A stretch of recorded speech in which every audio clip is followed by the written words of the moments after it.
رسيت على بر واتخذت قرارك وحسمت الأمر وعزمت الذهاب. لملمت حقائبي من بعدك أنا مرات ومرات للحق بك. إنه الجبن، لم أستطع، لم أقدر.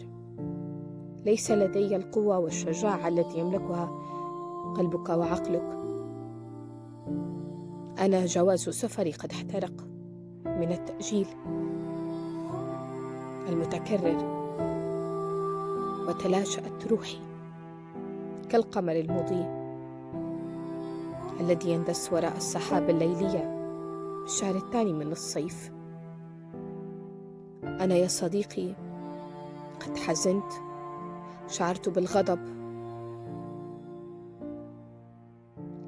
لمجرد مشاهدتك الطيور في السماء تطير، تغيدك بحريتها، تشاهدها لوحدك.